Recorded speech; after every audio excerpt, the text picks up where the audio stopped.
Matutuwa si Mrs. na rin. Tumawag yung kaibigan ko sa Maynila. Makakapag-abroad na rin ako sa wakas. Yayaman na kami. Sasabihin ko kay Mrs. Ma, nakapag-isip-isip na ako. Baling pasukan na yung inaalok sa akin ni classmate sa Maynila. Inayaya niya ako kasi mag-abroad.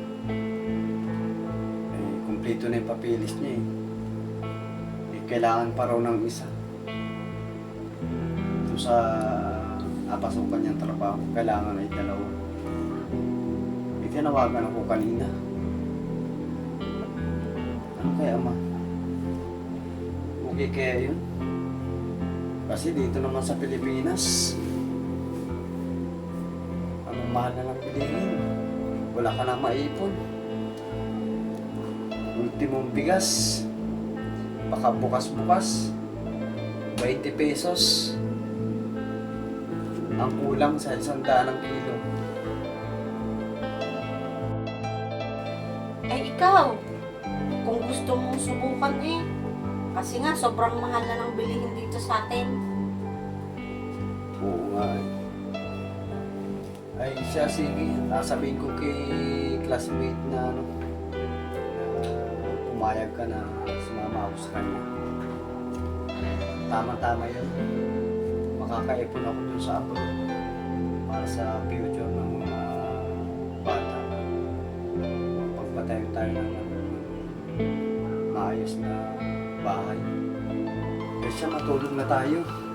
At maaga pa akong luluwas bukas. Baka ako mapuyat. Alam po yung mga bata. Yung anak kong panganay. Kailan ba uwi na?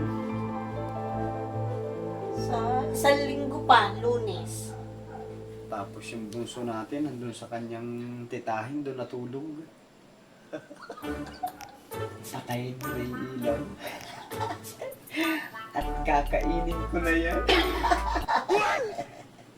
Anong papatayin ng ilaw? Anong kakainin? Yan ang kakainin ko. Kanina ko pa ito nakikita nakabukol sa bulsa mo. Kamatis. May kamatis. Sarap sa itlog ni Ray. Tama-tama, nagutom ako. Makain muna. Hindi siya.